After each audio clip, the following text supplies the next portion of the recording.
On reste dans la presse. Dimanche, Nicolas Sarkozy a confié au JDD que sa crédibilité, c'était son bilan. Vous avez immédiatement réagi, vous, sur Twitter, avec un fou rire. Hein. Apparemment, ça vous a fait beaucoup rire. Vous êtes très critique, vous-même, hein, personnellement, vis-à-vis du bilan de Nicolas Sarkozy. Est-ce qu'il y a quand même quelque chose à sauver de ce bilan? J'ai le sentiment d'être assez en phase avec les Français, pour tout vous dire, sur cette question.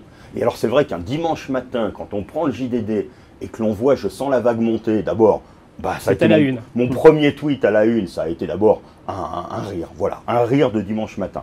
Et puis ensuite, quand j'ai ouvert et que j'ai vu ma crédibilité, c'est mon bilan, alors là, je dois vous le dire, j'ai été pris d'un fou rire. Voilà, on se demandait autour de moi ce qui m'arrivait, je lisais le JDD, qui n'est pourtant pas quelque chose qui a priori provoque ces fous rires, mais bon, voilà, j'ai le sentiment, comme tous les Français aujourd'hui, que Nicolas Sarkozy a été, je pense, le pire président de la République que nous ayons connu, qu'il n'a pas su l'incarner, cette République, qu'il n'a pas pris la mesure de ce qu'était cette responsabilité. Il n'y a pas une réforme qui trouve grâce à vos yeux? Non, je pense qu'il y a des idées qui sont des idées sur lesquelles nous allons derrière.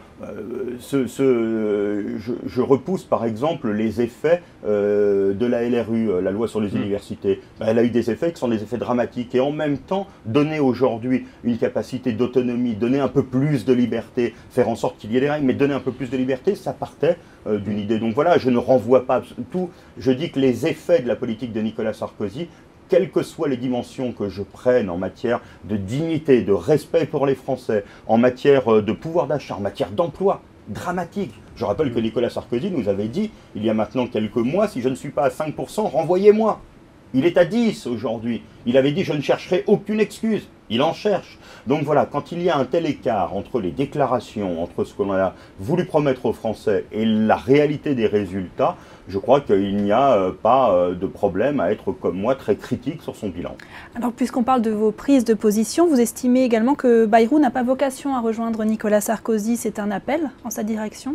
Mais en tout cas, là pour l'instant, je dis simplement qu'il ferait un 180 degrés si jamais demain il se retrouvait aux côtés de celui qu'il n'a pas cessé de critiquer, et de critiquer sur toutes les dimensions, sur la façon dont il a assumé sa responsabilité de chef de l'État, mais aussi sur la politique et les conséquences de sa politique. Et donc je dis simplement qu'il a pensé incarner le changement, François Bayrou. À l'évidence, pour les Français, il ne l'incarne pas. Nous attendrons le résultat du premier tour, mais à l'évidence, ce n'est pas lui qui incarne le changement. Donc la question pour François Bayrou sera, est-ce qu'il apporte la force qui sera la sienne au changement, ou est-ce qu'il tourne Kazakh et qu'il va vers le président de la République demain? Et je dis que, d'après ce qu'il a dit, d'après ce que j'ai pu écouter dans cette campagne, je pense qu'il n'a pas vocation demain à soutenir un président qui ferait en pire pendant 5 ans ce qu'il a fait et ce que François Bayrou a condamné durant 5 ans. Quel est le programme le plus compatible avec celui de François Hollande, celui de François Bayrou ou celui de Jean-Luc Mélenchon? Je pense que tous les deux veulent profondément le changement.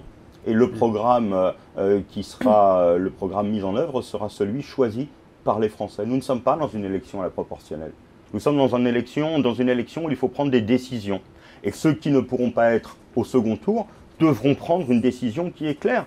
Savoir s'ils supportent, s'ils soutiennent un candidat et donc son programme. Je pense que tout est illusion dans la façon dont les uns pourraient dire « voilà, je soutiens un tel parce qu'il va changer ». Non. Il y a à avoir une cohérence devant les Français. La cohérence, c'est la cohérence globale d'un programme. Le nôtre nous semble être un programme de réforme fort, de changement fort. Et nous disons demain à tous ceux qui voudront nous rejoindre qu'ils auront vocation à venir avec nous le mettre en œuvre, mais que pour autant ce programme forme une cohérence.